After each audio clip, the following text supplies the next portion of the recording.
Bab 3623. Menanyakan rute secara paksa. Karena sifat tersembunyi Sky Eater Reiki air, sebelum menyerang Dexter Huang, orang ini tidak akan mengetahuinya. Tapi Dexter Huang terlalu tegas. Begitu melihat kengerian Sky Eater, dia segera menyerahkan tubuh Taois, membuat Sky Eater tidak ada tempat untuk menyerang. Situasi sekarang agak merepotkan.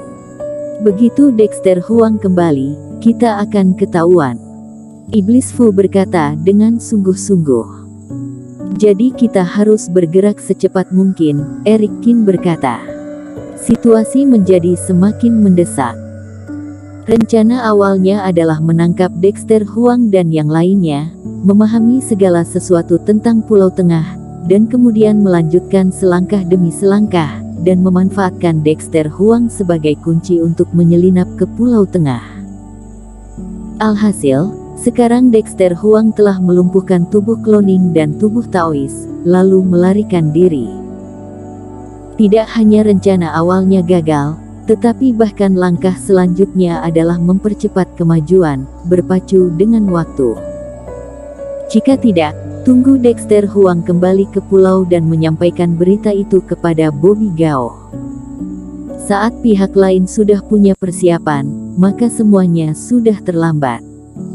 Lagi pula, setelah 2-3 hari kemudian, dia, Yuda Luo dan Surya Chen akan sepenuhnya kehilangan kekuatan tempur dan menjadi target pembantaian. Bagaimana? Apakah Dexter Huang itu kabur? Pada saat ini, Yuda Luo dan Surya Chen juga mengejar kemari. Melihat Eric Kin mengambang, langsung segera bertanya. Jiwa dewa melarikan diri, tubuh Taois berhasil aku tahan. Eric Kin menggelengkan kepalanya. Kamu bahkan menghancurkan tubuh Taoisnya. Kali ini, Yuda Luo dan Surya Chen sedikit terkejut. Awalnya mereka berdua tidak banyak berharap, lagi pula tubuh kloning Dexter Huang sudah disembunyikan dan lolos lebih awal, dan dia adalah seorang kultivator 2 kegagalan, kekuatannya sendiri tidak buruk. Alhasil, Eric Kin akhirnya bisa membuat Dexter Huang terluka parah.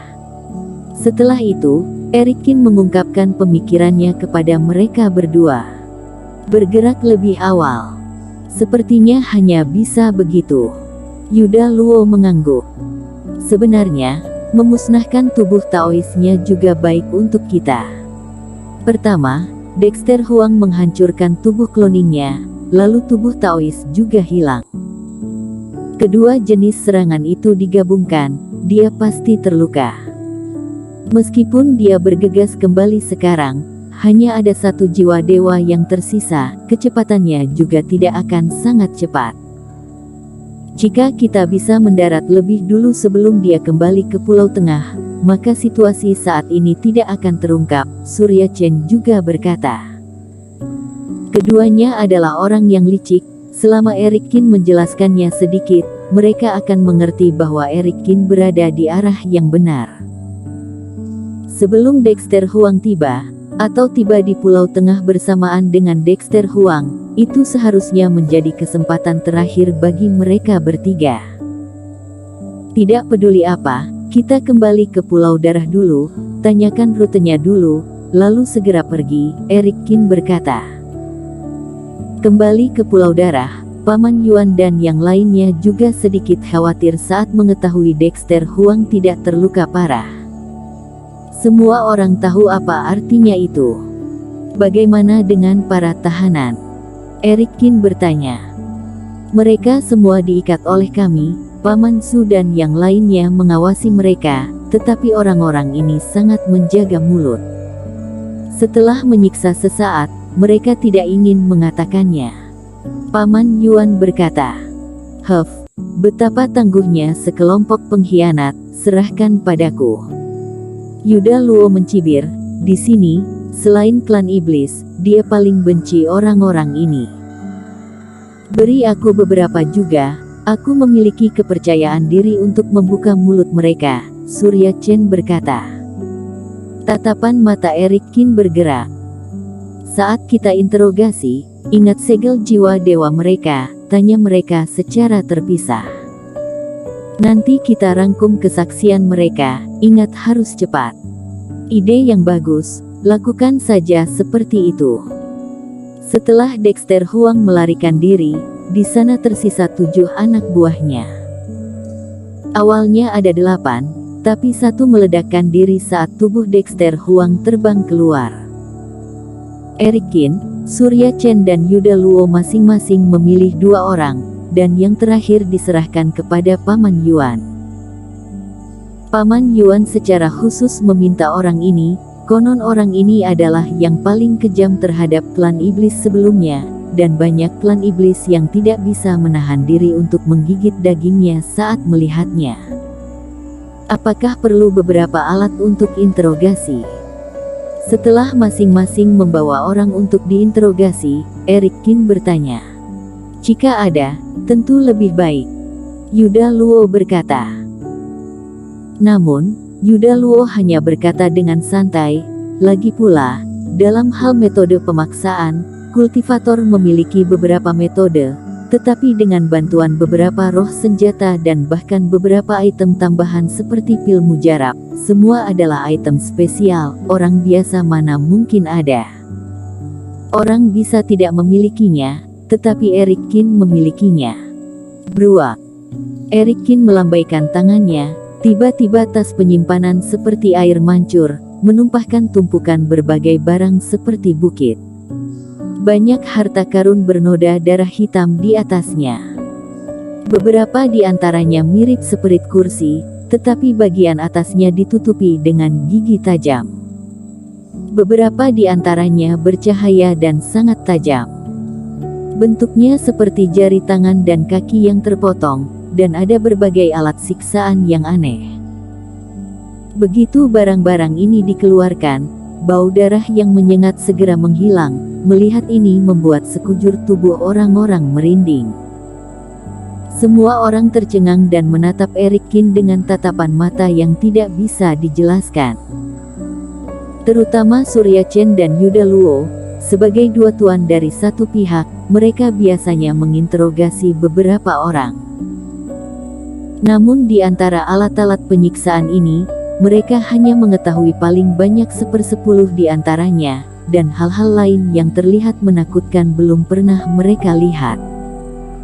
Mungkinkah sebenarnya identitas asli Eric Qin adalah seorang kultivator iblis yang kejam, atau apakah dia memiliki hobi khusus? Hal ini membuat Surya Chen yang semula mengagumi Eric Qin bahkan sempat berpikir untuk menikahkan putrinya dengan Eric Qin, langsung merinding. Benda-benda ini secara alami dikumpulkan oleh Eric Qin dari tangan berbagai kultivator iblis, dan sumber utamanya adalah aliansi darah di lautan tak berujung.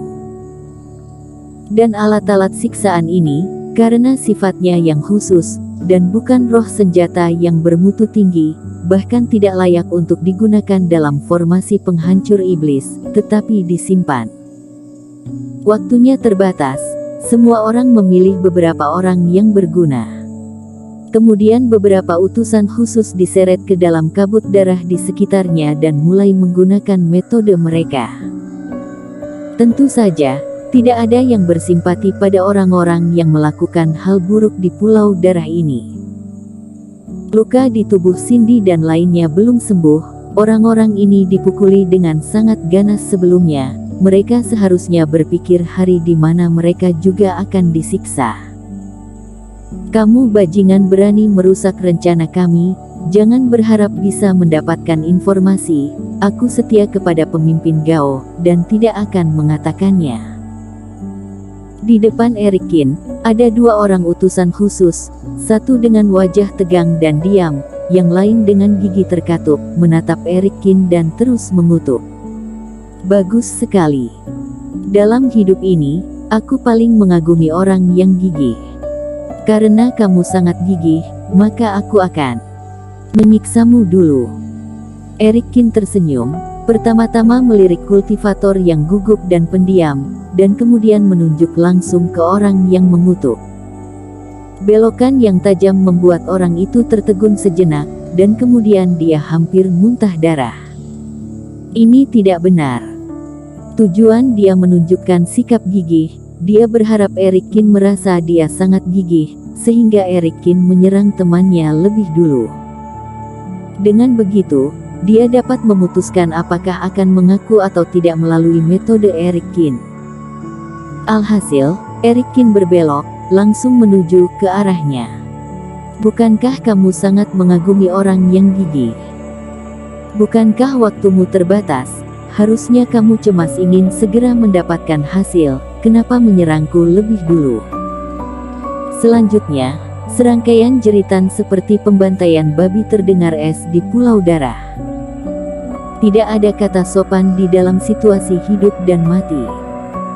Paman Yuan dan yang lainnya, dengan berbagai alat siksaan yang diberikan oleh Eric Kin, bukan tidak memiliki apa-apa, dan hati yang penuh amarah, saat menyiksa bahkan lebih dahsyat.